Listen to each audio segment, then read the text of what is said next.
샤땡 싸게 올려요. 예, 이겁니다. 어떤 사건이죠? 예, 샤땡 유명한 명품 브랜드입니다. 이 브랜드 사실 저도 이제 한 2년 전쯤에 와이프가 잘못 읽으면 채널로 읽는 그거잖아요. 맞습니다. 예. 와이프가 이제 사겠다고 해서 그 당시에 이제 어렵게 한 2달 기다리면서 샀는데 이게 가격이 아, 누가 누굴 샀다고? 저희 와이프가 직접 사준 거 내돈 내산을 하셨는데 어. 이게 2년 만에 300만 원 올랐더라고요. 같은 가격, 같은 진짜요? 가방이. 그럴 정도로 이게 상당히 품귀 현상이 일고 있어서 구하기도 어려워요. 돈이 있어도 못 구하는 그런 가방인데 이게 중고거래 사이트에 올라왔습니다. 이거를 1,000만 원 정도 하는 그 가방을 117만 원에 판다. 라고 하니까 이걸 본 사람 입장에서는 구하기 힘든 가방, 이건 완전 거저인데? 라는 생각으로 이제 돈부터 입금할 수 있거든요. 그러면 다른 사람이 사갈 수도 있으니까요. 이런 심리를 노려서 중고거래 사이트에서 피해자들에게 돈을 뜯어낸 사건이었습니다. 대부분 20대, 30대 여성들이 피해자였는데요. 수십 명으로부터 1억 원 상당을 가로챘습니다. 그 왜 의심을 안 했을까요, 소장님? 네, 뭐 모든 여성들은 저를 포함해서 이 샷땡백을 아주 좋아하고 갖고 싶죠. 네, 그렇기 때문에 사실 근데 너무 고가기 때문에 항상 어디 가면 이걸 싸게 살 수 있을까 이것만 생각하는 거죠. 근데 여기가 중고마켓이잖아요, 말 그대로. 그러니까 약간 그 사용감이 있더라도 정말 좋은 거면 가격을 주고 사고 싶다는 생각이 들지 않겠습니까? 그러니까 이 피해자는 가격이 너무 싸기는 하지만 그리고 딱 봤더니 영수증, 정품 인증하는 코드 번호 이런 게 다 있었던 거예요. 그러니까 무슨 사정이 있어서 싸게 파나 보다 쓰던 거니까 이런 생각을 했을 것 같고요. 저도 이 마켓을 이거 중고를 파는 이 마켓을 가끔 사지만 내가 너무 마음에 드는 걸 딱 발견하면 좋게 생각하고 싶어요. 네, 그러니까 되도록 좋게 생각하고 싶고 그다음에 지금 얘기를 하니까 그 판 사람이 계속 거짓말을 한 거죠. 내가 지금 직거래를 하고 싶지만 내가 애기 엄마다. 그래서 애기를 봐야 되기 때문에 못 나간다. 그래서 이제 주부들끼리 얘기하는 척해서 환심을 산 후에 돈을 받고는 연락이 끊겼다고 합니다. 예. 우리 가족 여러분들이 모든 여성은 아니다. 또 이렇게 또 대부분의, 말씀을 대부분의 해주시네요. 여성으로 아니신 분들도 계신 네. 것 같습니다. 자, 그런데 이게 그 경찰이 신상 확보가 쉽지 않았을 것 같은데 말이죠. 5월부터 피해가 너무 발생하다 보니까 경찰이 쫓고 있었어요. 당연히 대포 통장을 사용하고 있었고요. 결국은 그 인출하는 것들을 경찰이 잠복하면서 찾게 됩니다. 이 사람이 김 씨인데 50대 김 씨가 현금 인출기에서 인출하는 모습을 바로 경찰이 잡는데 그 당시에 현금 500만 원을 갖고 있었던 것을 확인하게 된 것입니다. 1회 인출할 수 있는 금액이 500만 원이죠. 자, 그런데 딱 잡고 봤더니 이게 주범이 아니었어요. 네, 이 사람 주범이 아니고요. 단순한 인출책입니다. 수수료 정도 받고 본인도 딴 사람한테 다시 주는 그런 역할을 하는 사람인데 아기 엄마를 사칭했던 이 주범이 따로 있고요. 이 주범을 통해서 피해를 본 사람이 전국에 약 87건의 피해가 지금 발생했다고 합니다.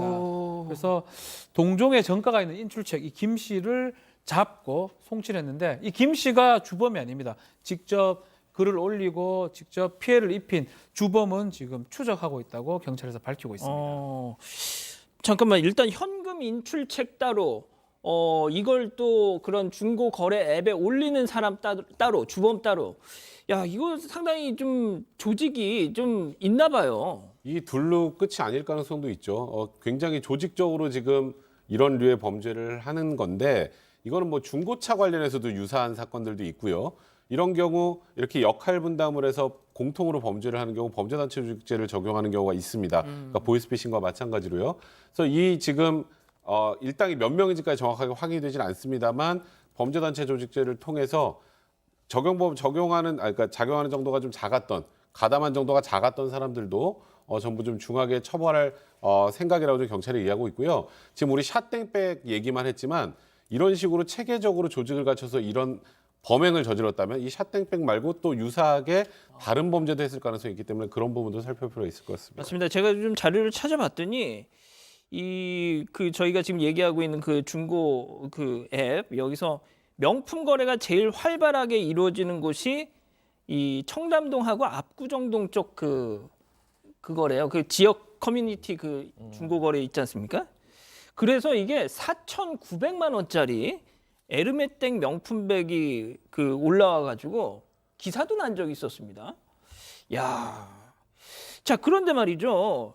중고 거래를 미끼로 이렇게 뒤통수 치는 거 이게 무수히 많아요 지금. 상당히 많았죠. 어. 저 뭐 학생 때도 그런 친구들 주변에 그런 일 겪은 친구도 종종 있었고 이 지난해 10월에도 한 중고거래 사이트 다른 사이트입니다. 거기에는 그 무선 이어폰 이 사과 브랜드의 무선 이어폰을 판다라고 글을 올렸습니다. 인기가 많기 때문에 가격만 적당하면 살려는 사람들이 많이 있거든요. 이걸 이용해서 실제로 가지고 있지도 않는데 그렇게 돈만 받아 챙겨서 이런 범죄를 저질렀고요. 뿐만 아니라 다른 시기에도 다른 여성은 이 동네 주민에게 중고 선풍기를 판매하는 과정에서 물건은 보냈는데 돈은 못 받는 오히려 사는 과정, 파는 과정에서 모두 범죄가 발생할 수 있는 그런 구조입니다. 자, 요즘 이 가급적이면 중고 거래할 때 직접 면대면 사람 얼굴을 보고 직접 오프라인에서 이렇게 거래를 하는 게 가장 안전한데 요즘 코로나 때문에 그렇죠. 예. 비대면으로 많이 합니다. 우리가 소위 말하는 문고리 거래라고 해요. 택배도 이제 전화 오면 없는 것 같은데 가면 밖에 두고 가세요, 걸어두고 가세요라고 하는 비대면. 왜냐하면 접촉하면 뭔가 위험할 수 있기 때문에. 예. 이런 것들이 사기 범죄로 사실 이용되는 것 같습니다. 비대면을 하다 보니까 그냥 걸기만 하면 되면 입금 빨리 해주고 받기 전에 결국은 사기 당하는 거거든요. 실제로 통계에 의하면 2018년에 이 마켓을 이용한 사기가 68건인데 지난해 5,400건이 됐습니다. 아이고야. 80배로 늘어났어요. 뭐 그만큼 거래가 증가한 건 사실이지만 사기 건수가 상당히 늘었고요. 올해 지금 상반기 1월부터 6월 달까지 이 사기 건수가 4,627건입니다. 그러니까 막 거의 뭐 하루에 뭐 수십 건씩 사기가 지금 발생한다라는 거거든요. 그만큼 비대면 사회의 어떤 허점이 아닌가 이렇게 생각이 듭니다. 소장님 그러면은 좀 어떻게 하면 좀 예방을 할 수 있는지도 좀 짚어봐야 되겠는데요. 네, 사실 이 앱은 예전에 중고 물건을 팔던 카페나 이런 거에 비해서는 이렇게 사기를 방지하기 위해서 그냥 노력을 사실 했던 앱이 맞아요. 그래서 내 전화번호나 주소가 공개되면 지금 잠깐 주의하세요. 이런 식으로 이제 문자가 뜨거든요. 예. 네, 그럽니다. 딱 안 된다는 손바닥으로 딱 X 이렇게 뜨는데 그럼에도 불구하고 이제 너무 이 사기꾼들의 수법도 나날이 진화하고 있기 때문에 기본적으로는 개인 정보는 절대 공유하지 말 것을 좀 추천을 드리고 싶고요. 진짜 내 동네 이웃인지 그 사람의 거래 내역을 보면 감이 와요. 정말 내 동네 이웃이 맞는지. 그다음 공공장소에서 가급적 직거래하라라는 걸 추천을 하는데 이제 지금 감염병 때문에 이제 이런 문제가 있는 거고요. 여러 가지 뭐 안전결제 페이지로 넘어가게 한다던가 이런 새로운 수법 같은 거에는 전혀 응하지 않는 것이 좋다고 합니다.